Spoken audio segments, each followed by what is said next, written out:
It's a different bookcase. Woo. Hi everyone, it's Jenny. Hope you're all doing fantastically well. And welcome back to my channel.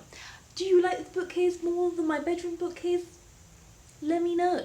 I mean, I can always change it up every now and again. But anyway, I am here today to do the Sorting Hat book tag. Is that what it's called? I'm obviously terribly well prepared as usual for this. I was tagged by Pauline from Dancing Nun, who I will link below with her tag and the original tag as well. And this is when you just sort book characters into Hogwarts houses, and I thought I would do a Victober edition. Yes, I know, it's November, and oh, my brow is killing me. Men don't know the struggle. Sorry.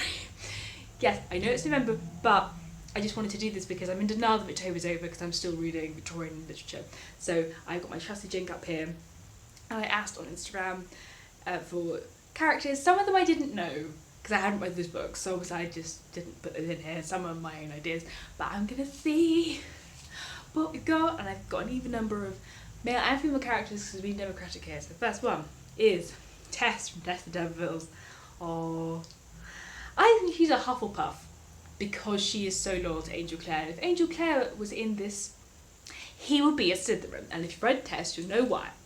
Enough said. Anyway, the next one is, oh, I've got lots, is Jenny Wren from Our Mutual Friend. My favourite Victorian character, possibly, definitely my favourite Dickens character. I think she's a Gryffindor because she has to put up with so much with her dad, and she is so brave and so ready and willing to help her friends. I think she's a Gryffindor. Right, who's next? Didn't I pick that up? That was awkward. Silas Marner. From Silas Marner, in case you don't know, by George Eliot. I think he's an interesting character because I think he starts off like a Slytherin. He's very isolated, he doesn't care about anyone else, he is a miser, but then he goes to a Hufflepuff. He's a transformation. I don't want to go into it too much because that was four things, but yes, I think he's a Slytherin to a Hufflepuff. Okay, interesting. Next one is Bathsheba Everdeen from Far From the Madding Crowd. A couple people said this character. I think she's a Gryffindor because she's headstrong. She just goes into things without really thinking if it's a good decision or not. She just wants to get something done. So yeah, she's a passionate person who feels things and has strong emotional attachments. I think she is a Gryffindor, 100%. I'm a Ravenclaw, by the way, in case you didn't know. Important facts here. John Eames from The Small House at Allington. Oh, I think he's a Hufflepuff because again he's very loyal to the people that he loves, but he's quite timid. He's not a courageous character, bless his heart, but he's very likeable and lovable, and he's very patient. So yes, Hufflepuff. Lots of Hufflepuffs so far, I feel, and Gryffindors. Where are the Ravenclaws? Mina Harker from Dracula. I think she's a Ravenclaw, actually. I also reread Dracula for Victober, which I wasn't planning on doing, but I did, so there you go. Yeah, because she's quite helpful with the train timetables and things like that, and typing up and the transcripts of Jonathan's notes. So yeah, I think she's a Ravenclaw because she's very useful and doesn't actually get involved in the dangerous stuff a lot of the time because she's a woman. So it's Victorian literature. There you go. Let's not go into that. Betsy Trotwood from David Copperfield. Oh, I think she's a Gryffindor. Though part Ravenclaw because she is clever. She's got some kind of business acumen, I think. So I think she's a Gryffindor. Yeah, it's a combo one. I'm allowing that.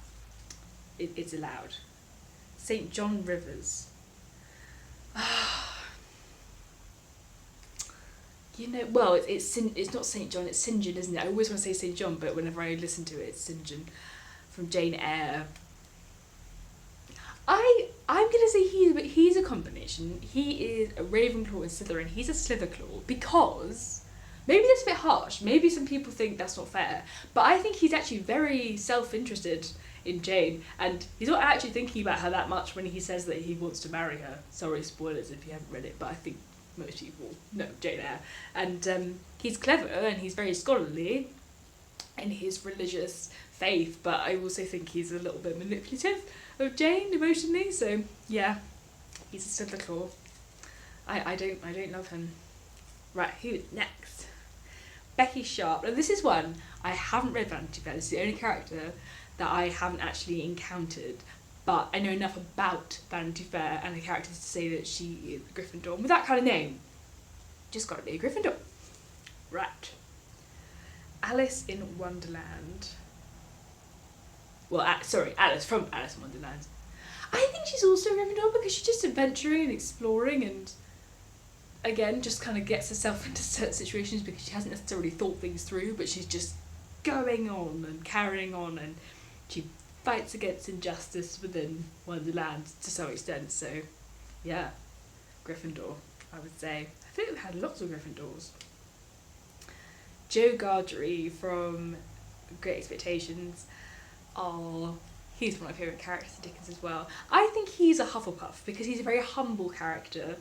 He doesn't have high ambitions, but he's very kind, and he's very, again, loyal to Pip and his family. Oh, you're right. I think Tom from Tom Reads Things said this one, among others. He's straight up Slytherin, isn't he? He is one of the slimiest Dickens characters. I have a lot from Dickens in here, but I think he just has so many memorable characters that are quite easy to categorise. It's not surprising, really, is it? Who's next? Ooh. Amy Reardon from You Grub Street. This is hard because part of me feels like she's a bit Slytherin because she doesn't really care. She's not sympathetic towards her husband, but then also she's, been living in poverty for a while. And she's very pragmatic and sensible about how life is and how she's got to live and find a husband that will be able to provide for her. So maybe she's a Ravenclaw? I don't know. If you read that one, let me know what you think. I know guessing's not that well read, but, Dr. Watson. Oh. So yeah, I've only read 2 of the Sherlock Holmes novels. And I feel like he's a little bit of everything apart from Slytherin, but he's mainly a Gryffindor. But I think he's definitely a part Ravenclaw, but that's more Sherlock. And I think he's a little bit of Hufflepuff because, let's be honest, Holmes is not always the easiest companion to have, but he sticks by him. So what is that? He's a Hufflepuff. Yes! but mainly a Gryffindor. A Hufflepuff, I quite like that. What would that look like if that was an animal? What would its mascot be? Imagine. Oh, I did put Angel Clare in here. Yeah, he's Slytherin. That boy. I'm going to call him a man's boy. Stupid. Strong feelings about him. Dr. Jekyll and Mr. Hyde. Ooh, interesting. Controversial. Is this one character? Is this 2 characters? He's Dr. Jekyll is a Ravenclaw and Mr. Hyde is a Slytherin, so he's a Slytherin again, I think. Because he's just like Frankenstein. He's trying to be too clever and it all goes wrong. And then we've got John Ridd. I think Kate Howe sent the suggestion in, and he's from Lorna Doone, and I really didn't like Lorna Doone. I'm sorry, Kate. I think she loves it, but I found John Ridd incredibly irritating. He's the narrator, which is a big problem when you find the narrator of the book irritating. But I hate to say it, I think he's a Gryffindor. Just because he's very strong and he likes to go on about how tall he is and how strong he is, and he is a leader in difficult situations, and he does fight battles and get the sheep out of the snow and all that stuff. So yeah, he can be a Gryffindor. Molly Gibson. I read Wife and Daughters and flippin' loved it as Victober. So she's a Hufflepuff again because she is quietly loyal. She doesn't expect any real show or return of anything really, but she's just the sweetest girl, and yeah, I love her. I love Molly Gibson. Who's this? Dorothea from Middlemarch. I think she's a Ravenclaw because she wants to have knowledge, and especially through Casabon, and I think feel a bit superior in that way, and she likes to sort of lord over her sister a little bit. So yeah, I think she's a very superior Ravenclaw. And the last one, who is this? Quilp from the Old Curiosity Shop. He's also straight up Slytherin. He is, not I've read a lot of Dickens, but again, he's one of the best villains. I think that's one of the weakest Dickens novels, but he makes it for me, definitely. So there we go. That was hopefully a relatively short video.